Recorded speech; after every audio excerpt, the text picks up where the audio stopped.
So, next stop we're going is Deuteronomy 32:30. Making sure this is correct.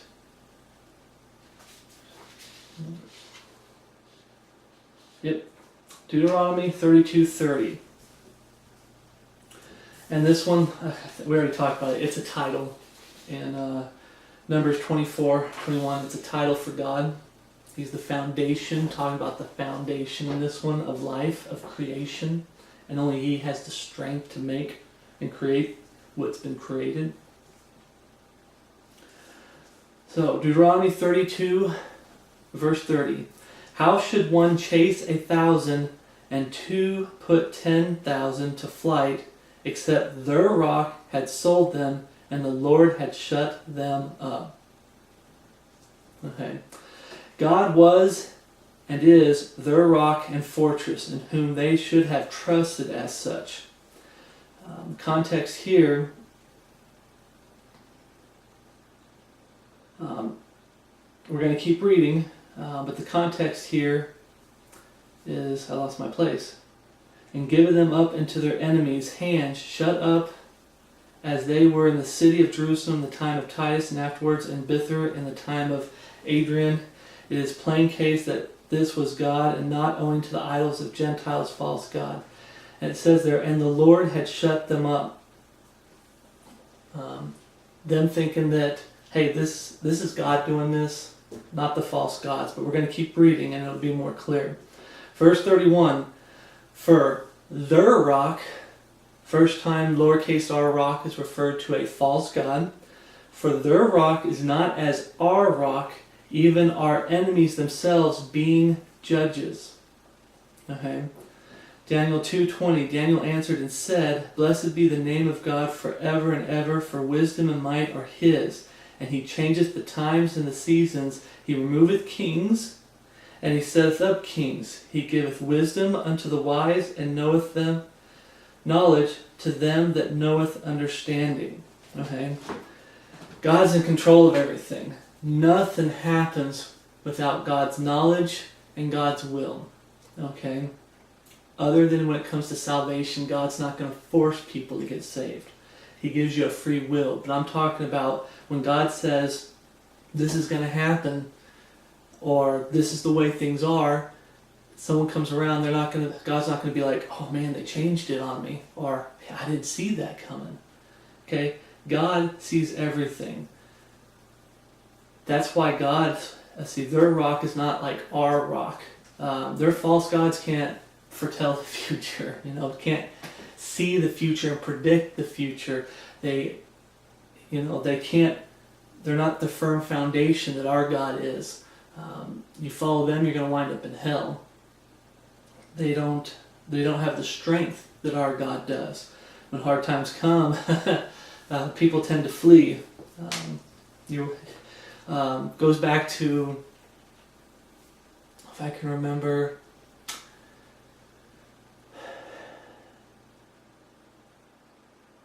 I can't remember his name. We talked about it earlier, and I don't want to really look about it. About the fire coming down, lapping up the water, and my brain just freezes sometimes. Now I want to go back and look. Elijah. Forgive me, my brain freeze. Where he's mocking the priest of Baal, telling him to scream louder, your God can't hear you. You guys speak up. Their rock is not like our rock. Okay? So these two rocks in here, one's a reference to false gods, and one's a reference, a title for our God, our strength and our foundation. Okay? Continue on to... Oh gosh, I was hoping I didn't have any mistakes in here, but...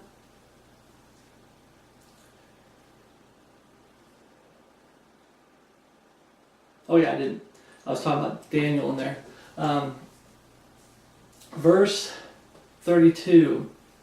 For their vine is of the vine of Sodom, and of the field of Gomorrah. Their grapes are grapes of gall. Their clusters are bitter. Their wine is the poison of dragons and the cruel venom of asps. Is not this laid up in store for me, and sealed up among my treasure? To me belongeth vengeance and recompense. Their foot shall slide in due time, for the day of their calamity is at hand. God will deal with it. And the things that shall come upon them make haste. For the Lord shall judge his people, and repent himself for his servants, when he seeth that their power is gone, and there is none shut up or left. And here's verse 37. And he shall say, where are their gods, their rock, in whom they trusted? Right. Reference to false gods again. And it's funny here in verse 36, it says, for the Lord shall judge his people. And it reminds me of the verse where judgment begins at the house of God. We need to be judging ourselves. But once again, a rock, lowercase r rock, is a reference to false gods here. And you go back up to 30 when it's talking about the Lord has shut them up. And you come down here and it says that, verse 35, to me belongeth vengeance and recompense. Okay, God's in charge of it. God's in charge and he knows what he's doing. Okay? So in those passages, rock is a reference to a title for God, and it's also used as a word for a false god. Next we're going to Judges 1:36. And the coast of the Amorites was from going up to Akrabim, from the rock and upward. A geographical location from the city of Petra and Adumi and beyond that. Now it's talking about the coast side, and some coasts, they have cliffs on the coast side, and this is a geographical showing the coast of the Amorites, where it extended to. So Judges 1:36, rock is a reference to an actual rock, but like cliff sides along the coast. Go to Judges 6:19. Okay. And Gideon went in and made ready a kid, and unleavened cakes of ephah of flour. The flesh he put in a basket, and he put the broth in a pot, and brought it out unto him under the oak, and presented it. Number 20. And the angel of God said unto him, take the flesh and the unleavened cakes, and lay them upon this rock, and pour out the broth. And he did so. I'm going to stop there for a second. Rock is referred to an actual rock, almost like a table, but it's a rock that's set in there. What's going on here is Gideon, when he saw this man, he's like, you got to tarry with me. There's something about this guy. He's Lord. You got to tarry with me. But the angel of God didn't want to eat, so he told him, put it on the rock. Verse 21. Then the angel of the Lord put forth the end of the staff that was in his hand, and touched the flesh and the unleavened cakes, and there rose up fire out of the rock. So we had water coming from rock, now we have fire coming out of the rock, and consumed the flesh and the unleavened cakes. Then the angel of the Lord departed out of his sight. Now I believe angel of the Lord is a reference to Jesus Christ. Now look at Gideon's reaction when the angel of the Lord departed out of his sight. Verse 22. And when Gideon perceived that he was an angel of the Lord, Gideon said, Alas, O Lord God, for because I have seen an angel of the Lord face to face. And the Lord said unto him, Peace be unto thee, fear not, thou shalt not die. Then Gideon built an altar there unto the Lord, and called it Jehovah Shalom. I hope I pronounced that right. Unto this day it is yet in Ophrah and Abiezrites. And it came to pass the same night that unto this day it is yet in Ophrah and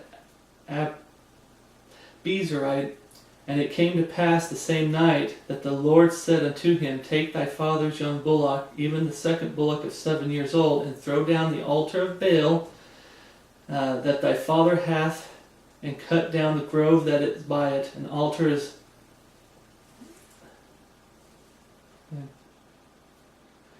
Okay, stop right there. I kind of went a little farther than I wanted to. But angel of the Lord, rock there is an actual rock. And when angel of the Lord left, he's like, oh Lord God, he's scared. He saw God and he didn't know it. And he thought he was going to die. And that's why God said, Peace be unto thee, fear not. In verse 23. So, as it goes down, we're going to read some more about the story. This is a neat story to read about Gideon. There's high places where they build altars to Balaam. And that's where he's talking about how the altars of Balaam are, thy father hath, and cut down the groves that is by it. Verse 26, and build an altar unto the Lord thy God upon the top of this rock in the ordered place, and take this second bullock and offer a burnt sacrifice with the wood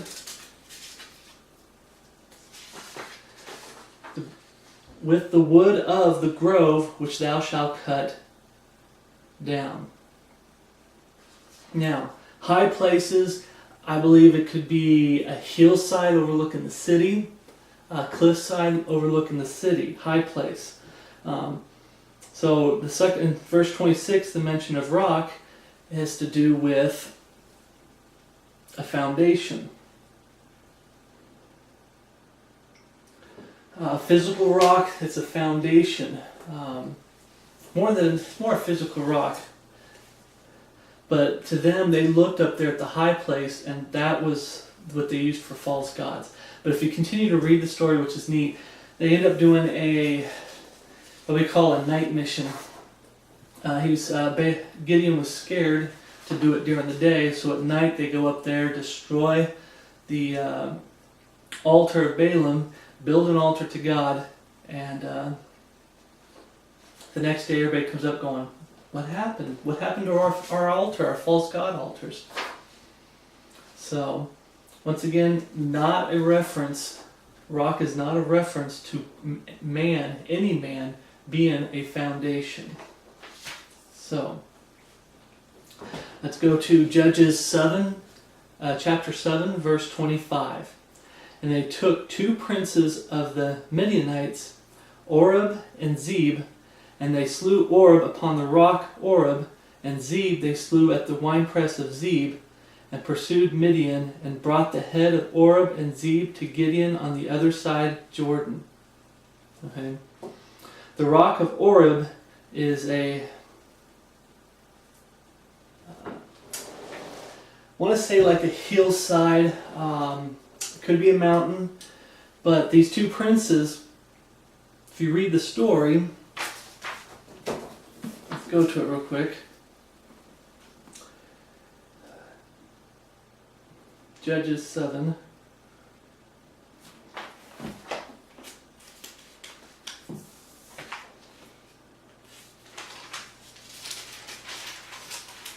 Because I forgot to put this in here.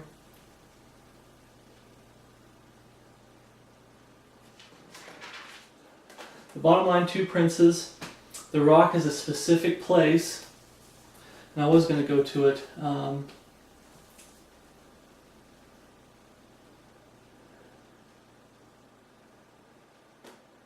Here it is. And Gideon sent messengers throughout all Mount Ephraim, saying, in verse 24, the same chapter, saying, Come down against the Midianites, and take before them the waters unto Bethorab and Jordan. Then all the men of Ephraim gathered themselves together, and took the waters unto Bethram and Jordan.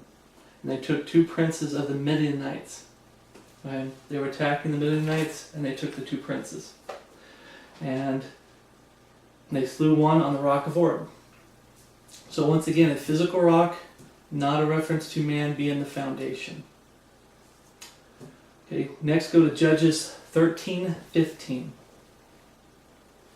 And Manoah said unto the angel of the Lord, I pray thee, let us detain thee. This is another situation. Let us detain thee until we shall have made ready a kid for thee. And the angel of the Lord said unto Manoah, Though thou detain me, I will not eat of thy bread, and if thou wilt offer a burnt offering, thou must offer it unto the Lord. For Manoah knew not that he was an angel of the Lord, Jesus Christ. And Manoah said unto the angel of the Lord, What is thy name, that when thy saying come to pass, we may do thee honor? And the angel of the Lord said unto him, Why askest thou thus after my name, seeing it is secret? Verse 19 has the word rock in it. So Manoah took a kid with a meat offering and offered it upon a rock unto the Lord, and the angel did wondrously, and Manoah and his wife looked on. For it came to pass, when the flame went up towards heaven from off the altar, that the angel of the Lord ascended in the flame of the altar. And Manoah and his wife looked on it, and fell on their faces to the ground. But the angel of the Lord did no more appear to Manoah and his wife. Then Manoah knew that he was an angel of the Lord. And Manoah said unto his wife, We shall surely die, because we have seen God. Angel of the Lord is a reference to Jesus Christ. They were scared. But in this reference, rock is an altar, a physical rock that they did their sacrifices on. Okay. Next, go to Judges 15:1. But it came to pass within a while after, in the time of wheat harvest, that Samson visited his wife with a kid, and he said, I will go into my wife into the chamber, but her father would not suffer him to go in. And her father said, I verily thought that thou hast utterly hated her. Therefore I gave her to thy companion. Is not her younger sister fairer than she? Take her, I pray thee, instead of her. Basically gave away Samson's wife. No. And Samson said concerning them, Now shall I be more blameless than the Philistines, though I do them a displeasure. And Samson went and caught 300 foxes, and took firebrands, like a metal poker that you heat in the fire and use it to brand animals, and turned tail to tail, and put a firebrand in the midst between two tails. And when he had set the brands on fire, he let them go into the standing corn of the Philistines, and burnt up both the shocks and also the standing corn within the vineyards and olives. Burnt everything. Then the Philistines said, Who hath done this? And they answered, Samson, the son-in-law of Timnite, because he hath taken his wife and given her to his companion. And the Philistines came up and burned her and her father with fire. And Samson said unto them, Though ye have done this, yet will I be avenged of you, and after that I will cease. Verse 8 has the word rock. And he smote them hip and thigh with a great slaughter. And he went down and dwelt in the top of the rock of Etam. Okay. Rock of Etam is a city that's strong, that people don't look at it and go, who's gonna attack that city? Who's gonna destroy that city? Some say it might be a city that's actually on a rock. I remember reading something where there were some cities they put where they had to track in soil, dirt, so they could grow things, farming and everything, because where they built their city, there was a little bit of sand, but it was mostly just rock.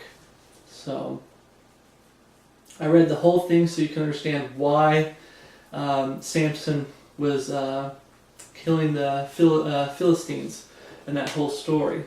But Rock of Edom, it's a place. It's not a reference to a man being a foundation. Now, after verse 8, we're going to verse 9. Then the Philistines went up and pitched in Judah and spread themselves in Lehi. And I'm probably butchering those words, I apologize. And the men of Judah said, Why are ye come up against us? And they answered, To bind Samson are we come up, to do him as he hath done to us. Remember, Samson just slaughtered a lot of them. He burnt all their fields. So they're mad at him, and they're trying to head up there, and they want to bind him. Verse 11, Then 3,000 men of Judah went to the top of the rock of Edom. 3,000 men to confront Samson. Yeah. And said to Samson, Knowest thou not that the Philistines are rulers over us? What is this that thou hast done unto us? And he said unto them, As they did unto me, so have I done unto them. Okay? Almost like one of those eye for an eye things. They did wrong by me, and then I did what I did to them. But the part here is funny is not funny, but it's sometimes you read things in the Old Testament and they remind you of things in the New Testament. Knowest thou not that the Philistines are rulers over us? When Jesus came, how Rome was in charge and control of the Jewish people. But right here, I have it written, let's see, top of the rock of Edom. It's back to a place where Samson went, so they went up. But I also thought it was still funny that 3,000 men, it took 3,000 men to confront Samson. Verse 12, And they said unto him, We are come down to bind thee, that we may deliver thee into the hands of the Philistines. And Samson said unto them, Swear unto me that ye will not fall upon me yourselves. Okay. And then the story, they bind him. Actually, we get to keep going, because the rock gets used again. I'm about to give up the story, so let's go to verse 13. And they spake unto him, saying, No, they are not going to hurt him. But we will bind these fast, and deliver thee into their hand.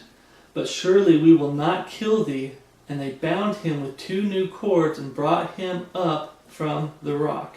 Talking about the, make sure I can remember names.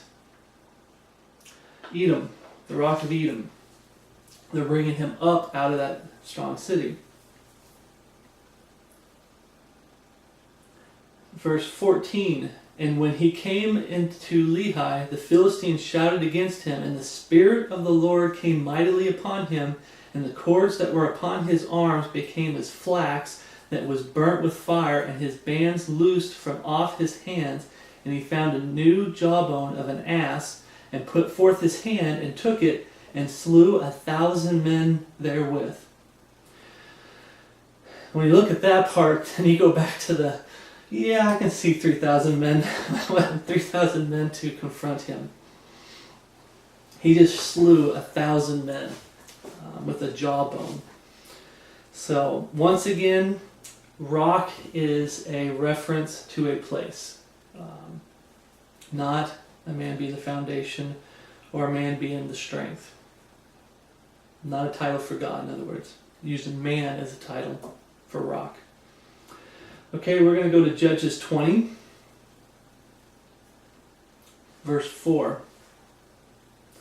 And we're doing this little part here. We're going to do 4 through 6 to get in context, and then we're going to be jumping down to 41 because that's where rock is actually used a few times. So, Judges chapter 20, verse 4. And the Levites, the husband of the woman that was slain, answered and said, I came into Gibeah that belongeth to Benjamin, I and my concubine to lodge. And the men of Gibeah rose against me, and beset the house round about upon me by night, and thought to have slain me and my concubine have they forced that she is dead.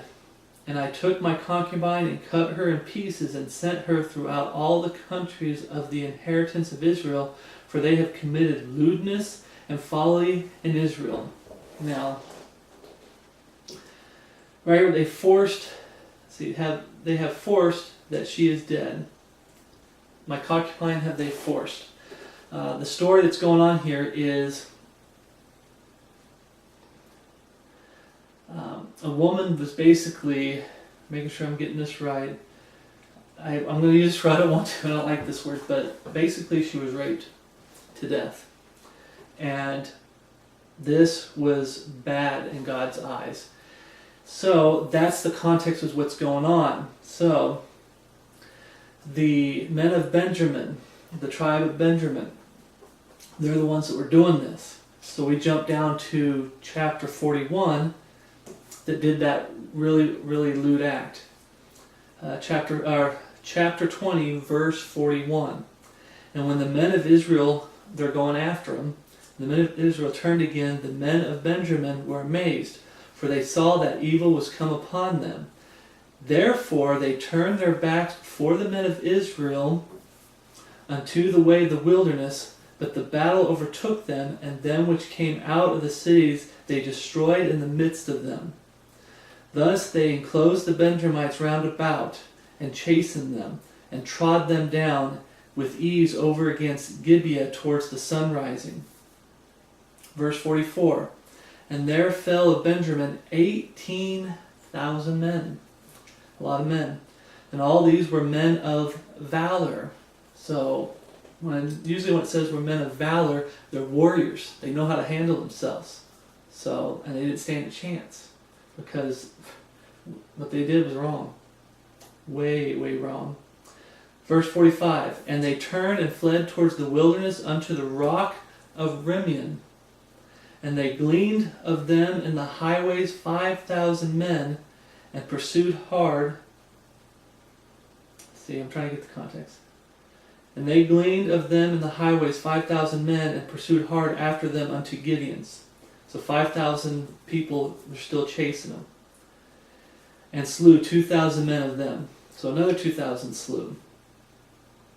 But the rock of Rimmon,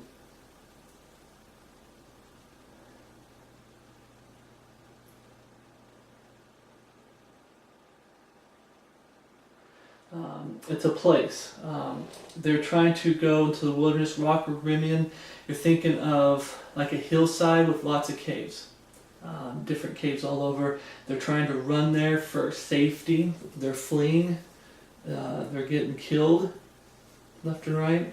Verse 46, so that all which fell that day of Benjamin were 25,000 men that drew the sword. All these were men of valor. But 600 men turned and fled to the wilderness unto the rock of Rimmon, back to that place, and abode in the rock of Rimmon 4 months. So there's only 600 men that are left alive out of the tribe of Benjamin. And I know I didn't want to say it, but yeah, it's a serious thing. I think God hates sodomy more, hands down, than rape, but God still doesn't take a light attitude towards rape at all. Don't think he does. 600 men were left. Okay, and what did it say? 25,000 men slain. Verse 48, and the men of Israel turned again upon the children of Benjamin, and smote them with the edge of the sword, as well the man of every city as the beasts, and all that came to hand. Also they set on fire all the cities that they came to. Okay. Now, Rock of Rimmon, it's a physical place. And like I said, for it to be safety, it has to be caves. And there's a lot of them on the hillsides and everything. And they're running to this place for safety. And only 600 men made it. Okay. We're going to go to Judges 21, verse 13 for the next Judges 21:13, and the whole congregation sent some to speak to the children of Benjamin that were in the rock of Rimmon, and to call peaceably unto them. Judges 21:13. Once again, it's reference to the place where they ran to hide, the caves and everything. So we're getting close to being done. One more page for the part one part. But so far,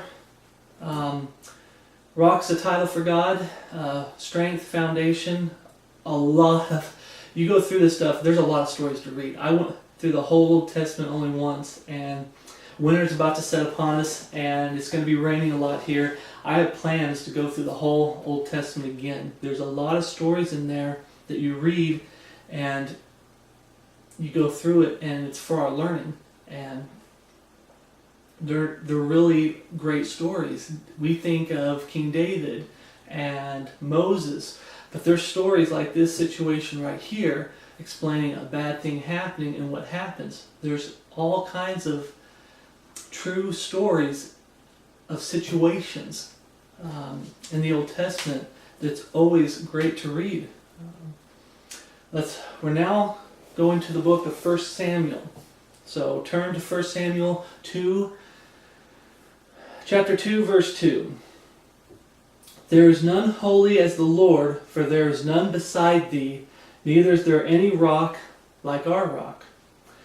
So, I added a word, I apologize. Neither is there any rock like our God. So right there, rock is a reference to false gods again. Go to 1 Samuel 3:15.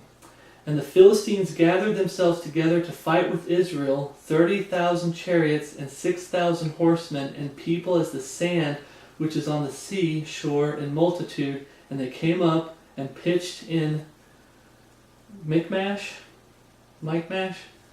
eastward from Bethaven. Now verse 6 has the word rock.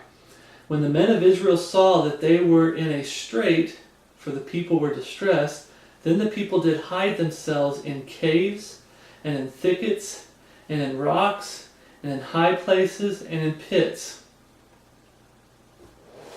Now, I was actually sitting here, it has to do with the physical place, but like we said before, rock can be a cave. But you look here, it says, hide themselves in caves. So they wouldn't say hide themselves in caves and in caves. High places, it could be a hill, they're hiding up on a hill. Well, it already says high places. Holes in the ground, it already says in pits. So as I was looking through this, and I was looking through some pictures online about in rocks, and I got to looking, and I believe what it's talking about there is, if I have a picture, I'm going to show it, that you have an area where there's just tons of these boulders, just rocks, big ones, small ones, and they're almost like someone just took a bunch of rocks, just dropped them, and there's spaces to go between them, and they're hiding themselves in the rocks. Okay? Not that they're actually climbing inside a boulder, but there's all these rocks just sitting there, and they're going in between them, and they're hiding. So, once again, rocks is a reference to a physical rock. In this case, actual rocks, not a mountain, not a hillside, rocks. Now these rocks could be on a mountainside, but I thought that was interesting. Jump down to 1 Samuel 14:3. And Ahiah, the son of Ahitub, man, I'm bad at that. Ahitub, Ichabod's brother, the son of Phinehas, the son of Eli, the Lord's priest in Shiloh, wearing an ephod, and the people knew not that Jonathan was gone. It's another great story. And between the passage by which Jonathan sought to go over unto the Philistine garrison, there was a sharp rock on the one side and a sharp rock on the other side, and the name of the one was Bozez, and the name of the other Sina. Verse 5, the forefront of the one was situated northward over against Michmash, and the other southward over against Geba. Rocks here, think of like having a wall, a cliff wall on this side, a cliff wall on that side, and you're walking down the center. And if you read the story about Jonathan, Jonathan is King Saul's son, and he decides, the King Saul's sitting there, there's one way into where those people are, I don't know if you had to travel millions of days, travel. It's like a long distance to go around, but going straight through, it's like a wall on each side. It's like your lambs to the slaughter, basically. So Jonathan at night takes his shield bearer, his armor bearer, and they both sneak over, and he goes up there, and he ends up slaying a lot of people. It's a great story to read once again. But he's going between two huge cliffs that's like jagged rocks. So rock here is a reference to physical rocks. And that's when you look into stuff like that, the bravery of Jonathan, because you're going in there, there's only one way out. There's no, oh, this isn't working. Let's go that way, or let's go that way, let's go that way. There's only one way out. So, and they're going in, and 1 Samuel 23, jumping down to the next one. 1 Samuel, we got two more left. 1 Samuel chapter 23, verse 24. And they arose and went to Ziph before Saul. But David and his men were in the wilderness of Moab, in the plain on the south of Jeshimon. Verse 25 has the word rock. Saul also and his men went to seek him, and they told David, wherefore he came down into a rock and abode in the wilderness of Moab. And when Saul heard that, he pursued after David in the wilderness of Moab. And Saul went on the side of the mountain, and David and his men on that side of the mountain. And David made haste to get away for fear of Saul, for Saul and his men compassed David and his men round about to take them. Okay, I believe it's a cave. Easy. But if you disagree, put it in the comments. But it had to have been, to me, by reading this and trying to figure it out, it had to have been some kind of a cave up a ways where he could see Saul coming. So he can get out of the cave and run around to the other side of the mountain. Also, when it talks about being on the Saul and his men compassed David and his men round about to take them for fear of Saul. David went to get away for fear of Saul. Saul had a lot of men, and even though he's on one side of the mountain, maybe there wasn't a way out of the other side, and Saul's army's starting to go around both sides, and he's fearing. If you know the story about David, David does not want to lift his hand against Saul, God's anointed. God chose Saul. And here's a question for anybody who wants to answer this. Who was Israel's first king? And let's see if some of you guys get it. But Saul was God's anointed. God chose Saul to be king. Right? David doesn't want to hurt him, doesn't want to kill him, doesn't want to dishonor him. And he's not that it's doing it towards Saul, he's doing it for God's sake.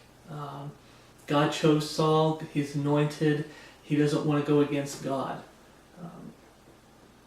But then Saul gets called away. So that's why I'm thinking he's getting surrounded, that's why he fears Saul, and then Saul gets called away because of the Philistines attacking. We're going to go to 1 Samuel 24, verse 1. And it came to pass when Saul was returned from following the Philistines, that it was told him, saying, Behold, David is in the wilderness of Engedi. Then Saul took 3,000 chosen men out of all Israel, and went to seek David and his men upon the rocks of the wild goats. Stop there for a second. This was pretty amazing. Definitely going to show a picture of this. Let's go ahead and finish reading though. Verse 3. And it came to the sheepcotes by the way where was a cave, and Saul went in to cover his feet, and David and his men remained in the sides of the cave, because this gives away what the rock... no, it doesn't. Rock doesn't mean caves in this instance. I'm jumping it. And verse 4, And the men of David said unto him, Behold, the day of which the Lord said unto thee, Behold, I will deliver thine enemies into thy hand, that thou mayest do to him as it shall seem good unto thee. Then David arose and cut off the skirt of Saul's robe privily. And it came to pass afterward that David's heart smote him, because he had cut off Saul's skirt.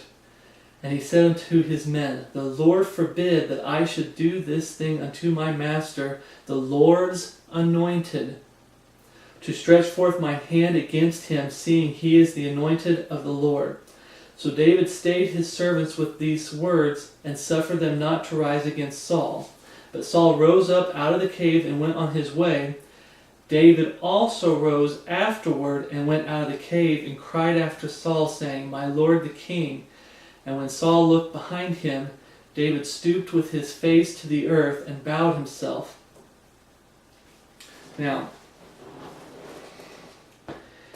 I think you guys learned a precipice, going back to the wild goats, and then I want to talk about something about this, being in the cave at the same time, David at the cave at the same time as Saul.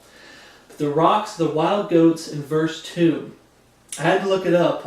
Precipice. You ever seen wild goats in the mountain? They get up somewhere and you're just looking at them and you're like, I ain't going after them. I ain't going after them. Because you climb up there, you look down, the precipice is a space where you have a small space to walk and it's cliffside, straight down. That's why it's called rocks of the wild goats.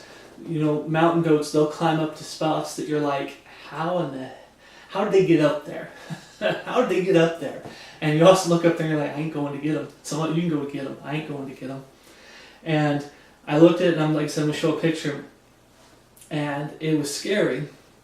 And I believe that, yeah, that would be a great place to hide from Saul. Find a mountain up there where you can't go in huge armies. You just go slowly up. But once again, this is a mention of rock as being a place, mountainside. Not a reference to man being the strength of the church or salvation or like God or a firm foundation.